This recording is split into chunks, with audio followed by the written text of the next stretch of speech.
لو عايزة تفرزي المانجا بطريقة صح وتعيش معاكي سنين في الفريزر من غير ما يغير لونها ولا طعمها، يبقى الفيديو ده ليكي. النهاردة هنفرز مع بعض المانجا بطريقة صحيحة هتعيش معاكي سنين في الفريزر. نسمي الله ونشوف هنعمل ايه مع بعض. اول حاجة هقولها لك علشان تاخدي بالك من المانجا او تاخدي بالك من تفريز المانجا، ان احسن نوع تفرزي منه المانجا هو النوع الزبدية. ليه بقى؟ بيكون فيها لحم كتير، بتكون ريحتها خطيرة، ريحتها مانجا مانجا. ما تقوليليش بقى اي نوع تاني، في انواع تانية فيها لحم كتير اكتر من الزبدية بس ملهاش ريحة المانجا اللي احنا عارفينها او طعم المانجا اللي احنا عارفينه. الزبدية افضل نوع تخزنيه، وبالاخص لما بيكون حجمها كبير بالشكل ده.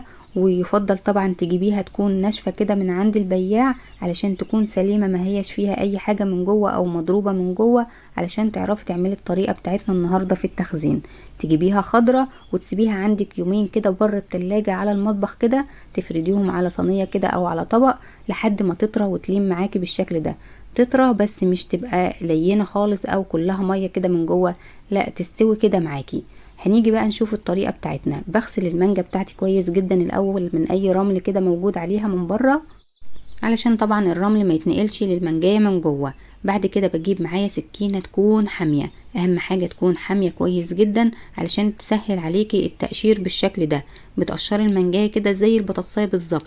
مش معنى كده ان المانجايه بتاعتي ناشفة وجامدة، لا، لو ناشفة وجامدة هتلاقي لونها ابيض كده او لونها اصفر فاتح خالص، دي ما تنفعش طبعا ان انت تخزنيها، بيكون طعمها مر او حادق كده، ما تبقاش حلوة. دي اللي انا بقولك تجيبيها كده وتسيبيها على المطبخ بره يومين او 3. لكن اللي بتتقشر معاكي كده بكل سهولة علشان السكينة بتاعتك حامية، فما تاخديش معاكي من اللحم بتاع المانجا كده وانت بتقشريها، تطلع معاكي القشرية بس بالشكل ده. وبكده تكوني ما طلعتيش هادر كتير من المانجا، يدوب كده قشرتي القشرة بس، والقشرة بتطلع خفيفة ما فيهاش اي لحم من المانجا بالشكل ده. شايفين بالشكل ده؟ تعالوا بقى نشوف بعد كده هنعمل ايه في المانجا. طبعا انا جايبه معايا كيس لان عامله كميه كبيره، فبحط كيس كده بقشر فيه علشان ما نوسخش مواعين كتير كده حوالينا. باخد بقى المانجا بعد كده من عند الجزء ده وابدا امشي بالسكينه كده، طبعا علشان السكينه حاميه بتمشي معاكي بكل سهوله. بتقطعي الجزء كده من غير ما تتعصر معاكي او تتهرس معاكي، وبتطلع معاكي القطعه على بعضها كده. بتطلع معاكي بقى المانجاية على نصين كده، وكمان شريحتين كده من الجنب، بتكون بالشكل ده. كده انت مهدرتيش في المانجا خالص. بيبقى معاكي حاجات بسيطة كده على البذرة بقى بنشيلها بالشكل ده. شايفين؟ وخلاص كده الناقة بتاعت المانجا او البذرة بتاعت المانجا ما بيكونش فيها اي حاجة خالص نهائي. ده طبعا علشان السكينة حامية زي ما قلت لكم. وخدي بالك طبعا علشان السكينة ما تسرحش على ايديكي كده، لانها سرحت على ايديا مرتين كده، فخدي بالك من النقطة دي. شايفين؟ طبعا المانجا لما بتخزنيها قطع كده بيكون ليها استخدامات كتير غير طبعا العصير. فلو حابة تاخدي القطع اللي هي الكبيرة دي تحطيها في كيس لوحدها علشان تكوني عارفة ان دي القطع، او دي لو هتستخدميها في حاجة معينة، والقطع الصغيرة دي تحطيها في كيس لوحدها للعصير، مفيش اي مشكلة، اعملي كده. انا هنا بقى بحط القطع الكبيرة دي لوحدها كده في كيس، والشرايح الرفيعة دي بحطها في كيس تاني للعصير. اهم نقطة بقى هنا علشان التفريز بتاعك يكون مظبوط وتفضل معاكي سنين وسنين في الفريزر من غير ما لونها يغير ولا ريحتها تغير، ان الكيس بتاعك يكون محكم الغلق. كمان ان انت تفرغي الهواء تماما من الكيس، ما يكونش فيه اي هواء، لان الهواء ده هيكون على المانجا من جوه قطع من التلج وهي في الفريزر، ده اللي هيغير لونها وهيغير طعمها. فاهم حاجة؟ تخرجي الهواء كويس جدا من الكيس وتبططيه كده، تخلي كل قطعة لوحدها كده علشان يكون شكلها واضح قدامك، ولما تيجي تفكيها تتفك معاكي بكل سهولة.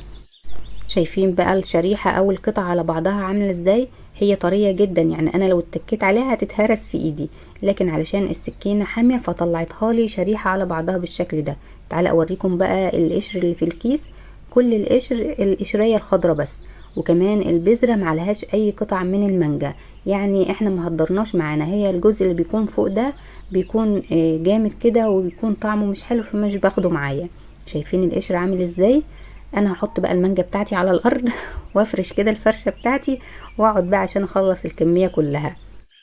انا عشان جبتها خضرة زي ما قلت لكم فكان سعرها اقل شوية، فجبت كمية على بعضها وسبتها عندي في المطبخ كده. كنت كل شوية ابص عليها الا الاقيها طريت كده ولانت معايا، ابدا اقشرها وابدا اعملها واشيلهم في الفريزر. طبعا لو هتقشري كمية على بعضهم بالشكل ده ما تقشريش كمية كبيرة، خصوصا لو بتعملي لوحدك علشان لونها ما يغيرش وانت لسه ما قطعتهاش وشلتيها في الاكياس. فاعملي شوية شوية على قدك كده علشان ما تبوظيش المانجا معاكي. وافتحي كيس كده قشري فيه وحطي فيه البذر علشان تشيلي الكيس على بعضه كده وترميه في الزبالة، ما توسخيش حلل واطباق كده جنبك كتير. لو مش عندك مكان بيبيع جملة ومعرفتيش تجيبيها خضرة زي ما قلتلك، ممكن كل ما تروحي السوق كده تجيبيلك 3-4 كيلو وتعمليهم وتشيليهم في الفريزر. هتلاقي نفسك على فترات كده عملتي كمية حلوة جدا في الفريزر. تعالى اوريكم بقى الوصفة اللي احنا عملناها مع بعض واستخدمت فيها المانجا اللي كانت باقية عندي من سنتين. لو تفتكروا السنة اللي فاتت كانت المانجا غالية وما عادتش كتير، انا ما خزنتش لان السنة اللي قبلها كانت رخيصة وانا خزنت كمية كبيرة. فده كان اخر كيس باقي معايا، عملته معاكم من اسبوع تقريبا، اللي هو الرز بلبن بالمانجا، وكانت المانجا محتفظة بلونها وطعمها زي ما انتم شايفين كده. وكده الفيديو بتاعنا يكون خلص. اتمنى ان يكون عجبكم وتكونوا استفدتم منه، واتمنى ان انتوا تجربوا الطريقه وتعجبكم ان شاء الله. وما تنسوش تسيبولي تعليق صغير كده تحت الفيديو لانه بيفرحني وبيشجعني جدا. وانتظروني في الفيديو الجاي ان شاء الله. والسلام عليكم ورحمه الله وبركاته.